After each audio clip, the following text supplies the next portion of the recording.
waxaan halkan idinku soo gudbinayaa qiso jacayl oo dhex martay wiil iyo gabar Soomaaliyeed oo ku noolaa dalkeena gaar ahaan gobolka Maroodi Jeex magaalo madaxdiisa Hargeysa codsadayna inaan magacooda lagu xusin maansada dhexdeeda qisadu waxay ku bilaabmaysaa sidan kani waa wiil Soomaaliyeed waxaana ay ishiisu qabatay gabadh uu Ilaahay ku manaystay qurux iyo qiimaba isla markiiba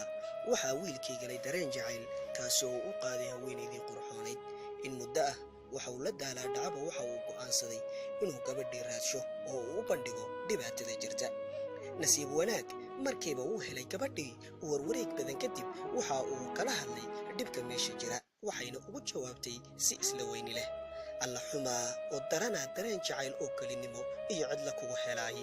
ilinta ka qubanaysa wiilka ka soko waxaa wajigiisa ka muuqatay murug aad u xanuun badan markii aan dhehlay qisadan ayaa maankayga waxaa ku soo dhacday maasadan oo odhanaysa sidan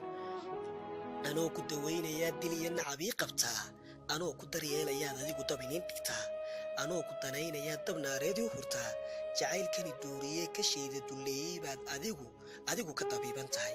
waxaad ka daryeelan tahay duruuftani saaran ee dusheeda ka muuqatee dadkoo dhan la yaaban yihiin waxaan ku dadaalayeen dantayda u seegay baad adiga daah kaa qarshaa halkaan ku ducaystay ee naftayda u doorayaad adigu ka ducaysataa waxaad ka daboolan tahay kashaada ka dayrisaa dareenkan kuu qaboo damiir wacan baanad hayn damaca nafta hiifayee naftaada u daalay bay nafluhu daqar moodayaan qadhaadh dacar kuu ahbaa aniga malab ii dul maray halkaan ku ildoogsadee naftayda ku daajiyaad adigu ku ildaabataa dareenka isaaqayee dantayda iseejiyaad adigu ka daboolan tahay jacaylkan doojiyoe iftiinkan daarayaad adigu demisaa nalkii riyaan daydayaa habeen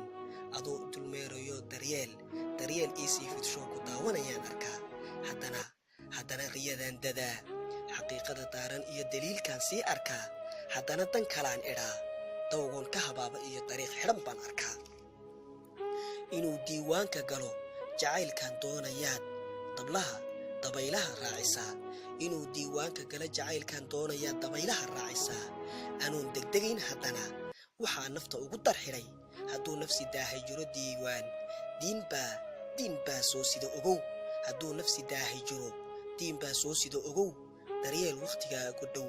ruuxdaadana darajo sii haddana waxaan daba dhigaa markuu caashaqu da' furay jacaylkuna diirad beel daandaansiga laga hayaan dadweynuhu kala habaab